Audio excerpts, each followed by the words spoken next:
Të nderuar miq, mirë se erdhët në episodin e 10 Takimet e Utën. Fillimisht do donim t'ju shprehim një falënderim shumë të përzemër për të gjithë ju që na keni ndjekur në mënyrë të vazhdueshme në episodet tona. Njëkohësisht ju falenderojmë për çdo pyetje dhe koment që keni parashtruar. Ne shpresojmë shumë që përmes informacionit dhe njohurive që kemi përcjellë në episodet tona, dhe njëkohësisht përmes çdo përgjigje të pyetjeve dhe komenteve tuaja, t'ju kemi ardhur në ndihmë dhe njëkohësisht kemi qenë sadopak mbështetës për t'ju orientuar për zgjidhjen e problemeve dhe njëkohësisht të pyetjeve që na keni parashtruar. Të nderuar miq, nëse ju nuk e keni bërë akoma, unë ju ftoj tani të abonoheni në kanalin tim në YouTube të Uta Nunaj në mënyrë që të ndiqni në kohë reale të gjitha episodet dhe të gjitha informacionet që ne përcjellim për ju. Në episodin e 10 Takimet e Utën, ne do të shpjegojmë në mënyrë të plotë dhe detajuar të gjitha informacionet që nevojitem për paaftësinë në punë, por edhe për pensionin e invaliditetit, në cilat raste një individ kalon nga një individ me i paaftur punë në një individ në pension në invaliditet. Dhe nga ana tjetër do të shpjegojmë se si përllogëriten këto të ardhur dhe sa janë të ardhur për individët e paaftur në punë, por dhe sa janë të ardhur për një individ që është në pension invaliditeti. Nëse ne flasim për paaftësi të përkohshme në punë, do të kuptojmë për të gjithë atë periudhë kur një individ nuk është i mundur për arsye shëndetësore të realizojë një punë, por që mund të rikthehet punës në një moment të dytë.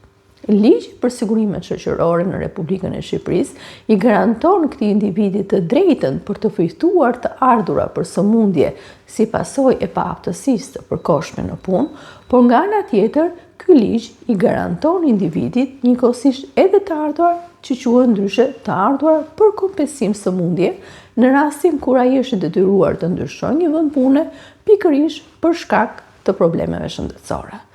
Por sa është përfitimi në të tilla raste?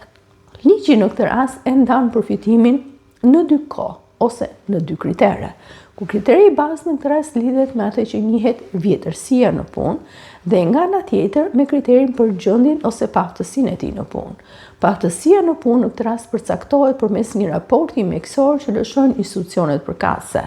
dhe individi paguhet në vlerën 70% të pagës mesatare në 6 muajt e fundit nëse periudha e tij e sigurimit është më pak se 10 vite kontributive.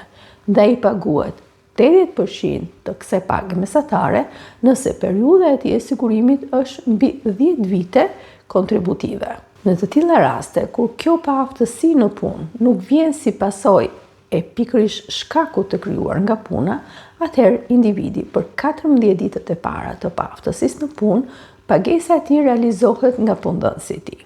Njëkohësisht nëse ky individ për shkak të paaftësisë në punë do të shtrohet në spital, atëherë të ardhurat që përfiton janë sa 50% e pagës mesatare.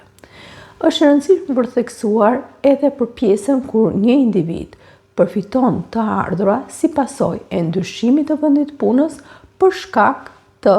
shkushteve ose të shëndetit të tij. Në një rast të tillë, ajo që njihet si e ardhur e kompensuar, individi përfiton një kompensim që është diferenca mes pagës që ai kishte në punën e parë, të cilën e la për shkake shëndetësore,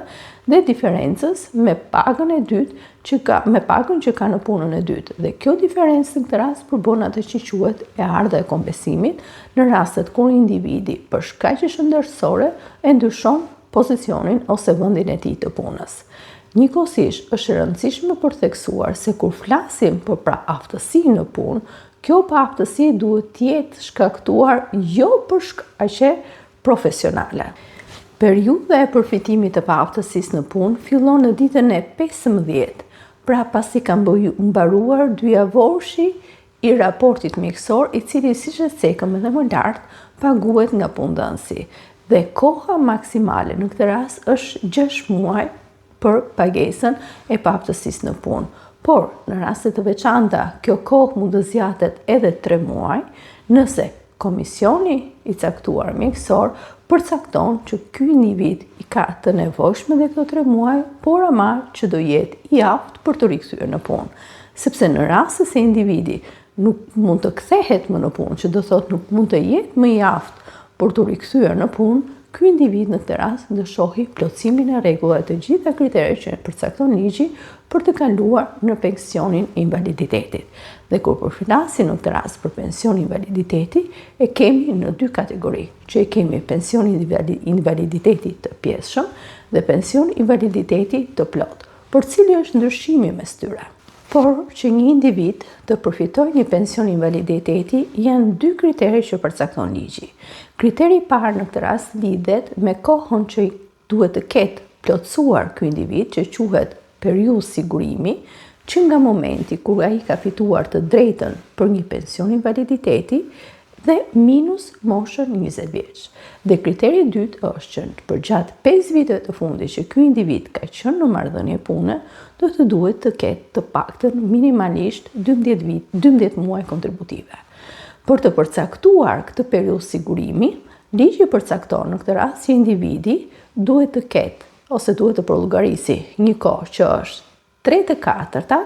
e moshës në të cilën individi e fitoi të drejtën për pension invaliditeti minus moshën 20 vjeç. Dhe për ta bërë më të thjeshtë për ju të nderuar miq, nëse neve kemi një individ i cili në moshën 40 vjeçare është i paaft për të zhvilluar punën, që në kupton është një kandidat i mundshëm për pension invaliditeti, atëherë periudha e sigurimit do të jetë 3/4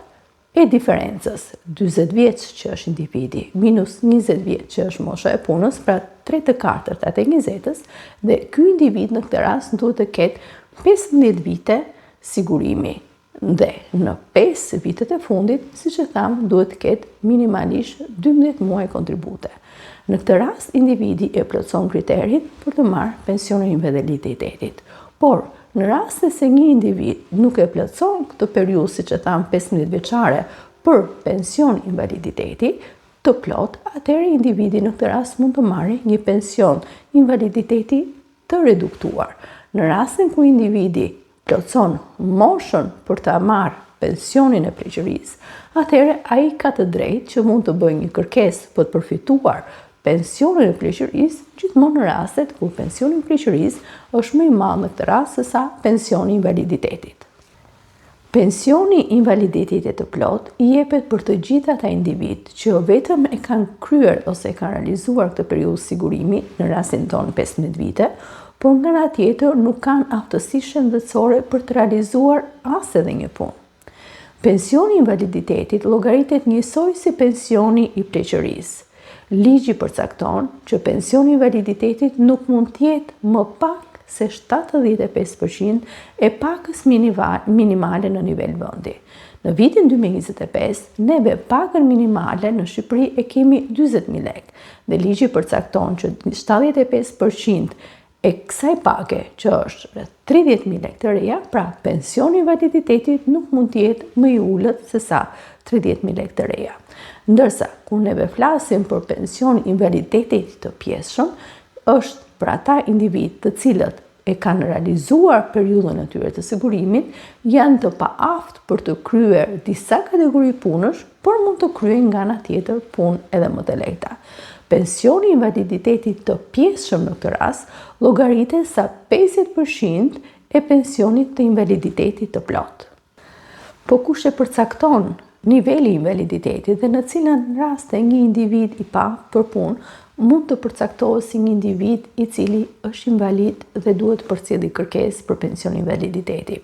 Është pikërisht një institucion që në Shqipëri njihet si Komisioni Mjekësor i Caktimit të Aftësisë për Punë,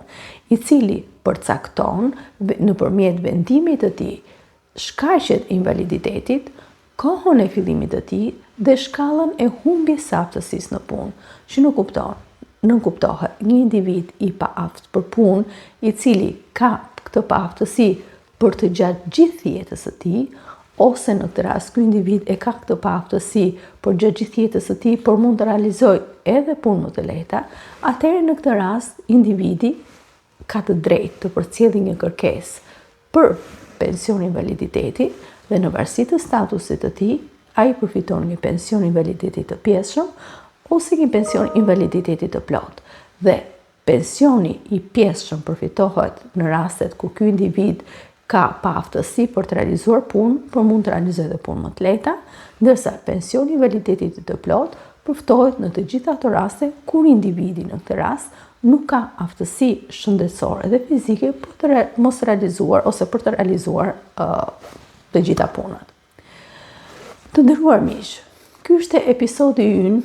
për sot. Neve shpresojmë shumë që përmes informacionit dhe unëri që përcollëm për individet e paaftë për punë, pra për të drejtat që garanton ligji shqiptar për sigurime shoqërore për individet e paaftë në punë dhe njëkohësisht me të drejtat që garanton ligji shqiptar për individet pensionist invaliditeti qoftë pjesëshëm as apo të plot, t'u kemi ndihmuar dhe t'u kemi orientuar me të drejtat që ligji ju garanton. Njëkohësisht, për të gjithë juve që ende nuk e keni bërë abonimin në kanalin tim, unë ju ftoj të abononi tani në kanalin tim në YouTube të Utanunaj, në mënyrë që të merrni në kohë reale të gjitha informacionet dhe të gjitha njohuritë që neve përcjellim për ju për gjatë episodeve tona. Të nderuar miq, në pjesën e dytë të episodit të 10 takimet e UT në këndin e pyetje do t'i përgjigjemi 3 pyetjeve tuaja. Pyetja e parë është rasti kur një individ kërkon të aplikojë për pension invaliditeti, por nuk ka plotësuar kriterin që përcakton ligji për kohën minimale të sigurimit. Në një rast të tillë, ku kemi të bëjmë me individ të cilët pa aftësia e tyre në punë ka ardhur jo për shkak të një aksidenti në punë dhe jo për shkak të një sëmundje profesionale, atëherë një individ i tillë që nuk ka plotësuar kriterin e viteve minimale të sigurimit që ligji përcakton, ka të drejtë të përfitojë një pension invaliditeti të reduktuar. Dhe masa e këtij pensioni është raporti i periudhës së tij të sigurimit me periudhën e duhur për pension të plot invaliditeti. Në rastet ku kemi bëjmë me individ të cilët pa aftësia e tyre në punë ka ardhur si pasojë e një sëmundje profesionale ose për shkak të aksidentit në punë, atëherë ligji u garanton të ardhurat këtyre individëve pavarësisht nga vitet e tyre kontributive ose nga vjetërsia e tyre në punë. Dhe në këtë rast, të ardhurat e tyre mund të jenë si për kompensim për dëme të arsyeshme, si për një rast pa aftësie, apo në këtë rast për përmirësimin e tyre të gjendjes shëndetësore, por edhe në rastet kur kemi të bëjmë me humbje jete. Pyetja e dytë shtrohet nga individët të cilët e përfitojnë një pension invaliditeti dhe pyesi në cilat raste ata mund përfitojnë një vlerë plus këtij pension invaliditeti. Dhe ligji për sigurimin shoqëror në Shqipëri përcakton 2 situata ose 2 raste ku një individ që gëzon një pension invaliditeti të plot të ketë mundësinë e një të ardhur shtesë. Në rastin e parë kemi të bëjmë me individ të cilët përcaktohen nga Komisioni Mjekësor i Caktimit të Aftësisë në Punë që ka nevojë për një kujdesje të vazhdueshme për shkak të paaftësisë së tyre shëndetësore. Dhe në një rast të tillë, ky individ përmes ndihmesës që akordohet gjithmonë në respektim të ligjit, merr një të ardhur plus në masën 15% të bazës së vlerësuar neto. Dhe në këtë rast, kjo vlerë i shtohet vlerës së pensionit të plotë invaliditetit. Në rastin e dytë kemi të bëjmë për të gjithë ata individ që përfitojnë një pension invaliditeti, por nga ana tjetër kanë fëmijë nën moshën 18 vjeç, apo kanë fëmijë të cilët vazhdojnë studimet e tyre, apo në këtë rast kanë fëmijë të cilët janë të paaftë. Në të tilla raste, ligji përcakton që për secilin nga fëmijët ai mund të përfitojë 5% të pensionit bazë, por jo më shumë se 30% të pensionit bazë. Dhe pyetja e tretë është, pensionet e invaliditetit a mund të rriten ose a indeksohen ato? Po të nderuar miq, pensionet e invaliditetit indeksohet në mënyrë të përvishme njësoj dhe me të njëjtën përqindje siç indeksohen edhe pensionet e pleqërisë, pasi ligji përcakton si një detyrim për qeveri në Republikën e Shqipërisë që të indeksojë në mënyrë të përvishme pensionet, përfshirë dhe pensionin invaliditetit, qoftë i plot apo i pjesshëm, në masën e normës së inflacionit mesatare të shportës së produkteve ushqimore për pensionistët. Ndaj në këtë rast, qeveria në fillim të çdo viti ose në një periudhë të caktuar për gjatë vitit del me një vendim ku përcakton indeksimin e pensioneve, përfshirë këtu pensionet e invaliditetit të plot apo të pjesshëm në masën e kësaj norme inflacioni dhe në mënyrë të vazhdueshme ky indeksim ndodh në mënyrë të përvitshme. Të nderuar miq, ky ishte takimi im për sot. Ne shpresojmë shumë që t'ju kemi ndihmuar me njohuri dhe informacionin që ju përcollëm në këtë episod dhe njëkohësisht të kemi dhënë një ndihmë sadopak modeste në sqarimin dhe në rritjen e dijeve tuaj për sa i përket të drejtave që ju garanton ligji shqiptar për sigurimet shoqërore.